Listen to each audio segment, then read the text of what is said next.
तो दो तस्वीरें आप देख सकते हैं, एक तो बीजेपी कार्यालय की जिसमें रेखा गुप्ता के नाम की घोषणा हुई है, और दूसरी तस्वीर आप देख सकते हैं जिसमें छात्र संघ चुनाव के जब परिणाम आए उसमें शपथ लेते हुए रेखा गुप्ता को आप देख सकते हैं। और दूसरा चेहरा भी जाना पहचाना है अलका लांबा का, जो कि आतिशी के खिलाफ कांग्रेस से चुनाव लड़ रही थी, उनका चेहरा भी आप देख सकते हैं। तो कुल मिलाकर आप देखिए एक लंबी, और ऐसे ही कोई मुख्यमंत्री नहीं हो जाता बीजेपी में, ऐसे ही कोई बड़ा नेता नहीं बन जाता बीजेपी में। बीजेपी सारी चीज़ों को महसूस करती है, मानती भी है। एक बार फिर से मैं अपने तमाम दर्शकों को बता दूं कि रेखा गुप्ता यहाँ तक अगर पहुँची हैं, मुख्यमंत्री तक का सफ़र अगर उन्होंने पूरा किया है तो उन्होंने ऐसे ही नहीं किया है। ठहराव देखिए, मुख्यमंत्री बन चुकी हैं, मंच पर खड़ी हैं, मुस्कुरा रही हैं और सभी नेता उन्हें बधाई भी दे रहे हैं। लेकिन मैंने कहा कि उन्हें पहले से ही भारतीय जनता पार्टी के जो मुख्यमंत्री बनने वाले होते हैं उन्हें इस बात का संकेत दे दिया जाता है। और ऐसे ही नहीं, उनकी सास ने कहा कि 99% मुख्यमंत्री बन चुकी हैं, 1% की घोषणा विधायक दल की बैठक में रह गई है। और वही हुआ जो उनकी सास ने कहा, वही हुआ। राष्ट्रीय स्वयंसेवक संघ की सक्रिय सदस्य रही हैं, बीजेपी महिला मोर्चे की राष्ट्रीय उपाध्यक्ष रही हैं, दिल्ली यूनिवर्सिटी छात्र संघ की अध्यक्ष रही हैं, उसकी तस्वीर आप देख सकती हैं शपथ लेते हुए। दक्षिणी दिल्ली नगर निगम की मेयर भी रह चुकी हैं। रेखा गुप्ता दो बार जो स्थानीय सरकार होती है, जिसे हम नगर परिषद कहते हैं, नगर निगम कहते हैं, वो पार्षद भी रह चुकी हैं। रेखा गुप्ता ने राजनीति की शुरुआत में अखिल भारतीय विद्यार्थी परिषद यानी कि ABVP से की है, और इस वक्त देश भर में जितने भी नेताओं को बड़े पद दिए जा रहे हैं वो अखिल भारतीय विद्यार्थी परिषद के लोगों को दिए जा रहे हैं। इस बात को गौर से समझना जरूरी है। रेखा गुप्ता का परिवार पहले हरियाणा के जुलाना में रहता था। उनके पिता स्टेट बैंक ऑफ इंडिया में नौकरी करते थे। उनका तबादला दिल्ली हो गया तो उनका पूरा परिवार दिल्ली में शिफ्ट हो गया, और रेखा गुप्ता तभी से सक्रियता के साथ वो भारतीय जनता पार्टी के साथ, अखिल भारतीय विद्यार्थी परिषद के साथ जुड़ गई।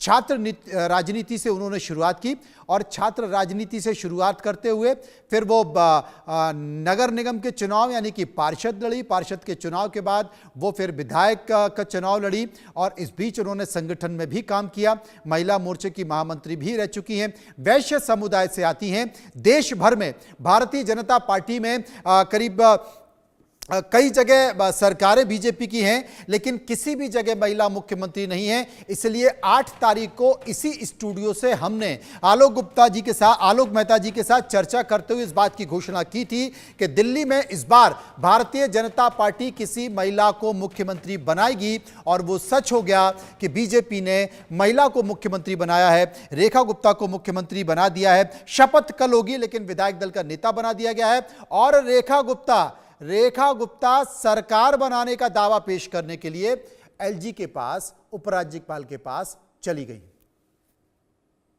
आते हैं, फिर विधायक दल की बैठक हुई। विधायक दल की बैठक में भी नाम तय हुआ। तो कुल मिलाकर जो भी नाम आएगा, वो मिनिस्टर्स के नाम हो चाहे और कोई नाम हो, वो सब जल्द आपको पता चल जाएगा।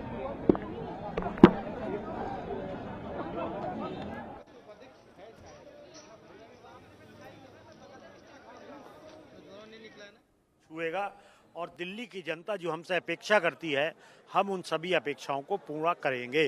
पहली बार रेखा गुप्ता जो है सो विधायक का चुनाव लड़ी, जीती, मुख्यमंत्री भी बनी, और आधी आबादी की जो PM बात करते हैं वो करके दिखाया। देखिए, एक बहुत लंबा कार्यकाल है। उन्होंने विद्यार्थी परिषद में काम किया, म्युनिसिपल कॉर्पोरेशन में काम किया, पार्टी के अनेकों पद पे काम किया। तो ये सब काम करने पे उनके पास एडमिनिस्ट्रेटिव अनुभव है, और मैं ये समझता हूँ बहुत बखूबी वो अपने इस कार्य को पूरा करेंगे। क्योंकि कैबिनेट का भी विस्तार होना है, कल कैबिनेट मंत्री भी शपथ लेंगे, तो हम बात कर रहे हैं कैबिनेट मिनिस्टर से। कल का कल देखेंगे। तो कल का कल देखेंगे, लेकिन उन्होंने कहा कि उनको संगठनात्मक अनुभव है और वो दिल्ली का विकास जरूर करेगी। कैमरा पर्सन अवधेश चौरसिया के साथ मनोहर केसरी, इंडिया न्यूज, दिल्ली।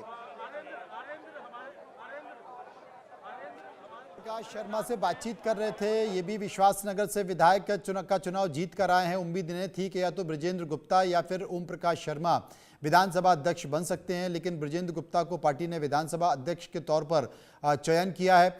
और बांसुरी स्वराज, गुप्ता जी को बहुत बहुत बधाई, उनका अभिनंदन। मैं विश्वास से कह सकती हूँ कि आदरणीय प्रधानमंत्री श्री नरेंद्र मोदी जी के कुशल नेतृत्व में रेखा जी दिल्ली में विकास के एक नए अध्याय को रेखांकित करेंगी। दिल्ली में कई सारे मुद्दे, आपकी मदर भी रही हैं, शीला दीक्षित भी रही हैं, आप समझते हैं कि दिल्ली में इस बार महिला रहेगा महिलाओं के लिए? आप देख लीजिएगा, वो न केवल महिला सशक्तिकरण का नया अध्याय रचित करेंगी, बल्कि आदरणीय प्रधानमंत्री श्री नरेंद्र मोदी जी का जो विजन है विमेन लेड डेवलपमेंट, यानी महिलाओं के नेतृत्व में देश के सशक्तिकरण का विजन, उसको भी चरितार्थ कर कर दिल्ली में दिखाएंगी। महिलाओं के लिए बहुत सारे मुद्दे भी दिल्ली में है, तो रेखा गुप्ता जी की एक्सपीरियंस भी है, लगता है कि संभाल पाएंगी? निश्चित रूप से एक एक समस्या का निवारण करेंगी। बांसुरी स्वराज इसलिए खुश हैं, आप इस फोटो को गौर से देखिए, ये सुषमा स्वराज का फोटो है। असल में रेखा गुप्ता सुषमा जी के बहुत क्लोज थी। सुषमा जी भी हरियाणा की रहने वाली थी, रेखा गुप्ता भी हरियाणा की रहने वाली थी, और सुषमा जी दक्षिणी दिल्ली में रहती थी, और रेखा गुप्ता को बहुत पसंद करती थी। ये जो फोटो है बहुत मार्मिक फोटो है, आपको जो दिखाई दे रहा है सुषमा स्वराज का। और जब ये आप देखिए, सुषमा स्वराज और रेखा गुप्ता, ये दो तस्वीरें 1998 की तस्वीर है। सुषमा स्वराज जब दिल्ली की मुख्यमंत्री बनी थी उस वक्त की तस्वीर, और 2025 में रेखा गुप्ता की तस्वीर। दोनों का प्यार, दोनों का कम्युनिकेशन, दोनों की स्थिति को समझिए। और रेखा गुप्ता आज अगर राजनीति में यहां तक हैं तो उसमें सुषमा स्वराज जी का बड़ा योगदान था। और ये जो फोटो है ये बताता है कि 1998 में सुषमा स्वराज जब भारतीय जनता पार्टी की तरफ से चेहरे के तौर पर आगे थी, उसके बाद अब 2025 में रेखा गुप्ता हैं।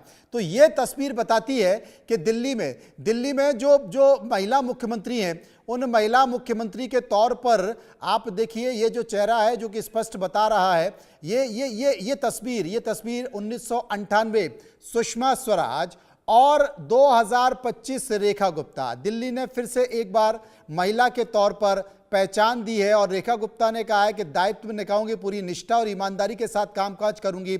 एक चेहरा महिला मुख्यमंत्री के तौर पर सुषमा स्वराज का, और दूसरा चेहरा महिला मुख्यमंत्री के तौर पर आप देखिए रेखा गुप्ता का।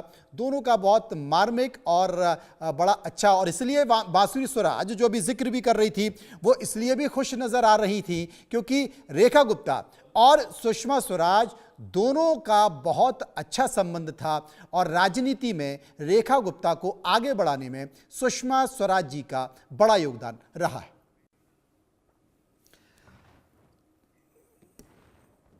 तो जैसे कि आपको बता दें कि रेखा गुप्ता संबोधित भी कर रही हैं मीडिया को, और रेखा गुप्ता ने कहा है कि शीर्ष नेतृत्व का आभार है जो मुझे ये जिम्मेदारी दी है। मैं दायित्व निभाने के लिए पूरी तरह से तैयार हूं।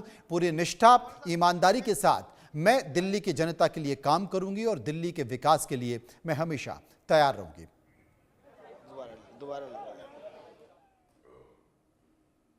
चुके हैं महरौली से बीजेपी विधायक गजेंद्र यादव। गजेंद्र जी, विधायक दल का नेता चुना गया, मुख्यमंत्री का नाम का ऐलान हो गया, इसके अलावा और किसी नाम का ऐलान हुआ कि नहीं?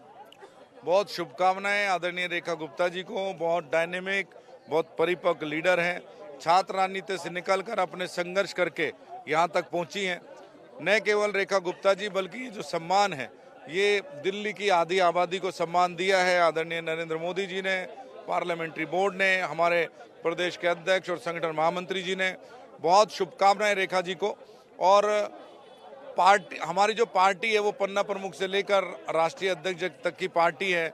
हमारी पार्टी में आंतरिक लोकतंत्र बहुत बड़ा है, आंतरिक स्वतंत्रता बहुत बड़ी है।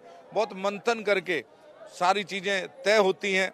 जैसे ही और नाम तय होंगे वो हमारी पार्टी मीडिया के सामने रखेगी।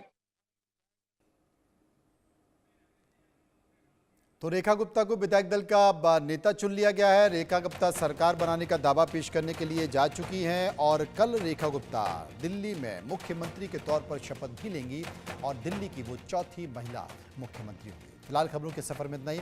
बाकी की खबरों के लिए आप चलते रहिए इंडिया न्यूज के साथ। मुझे दीजिए इजाजत। नमस्कार।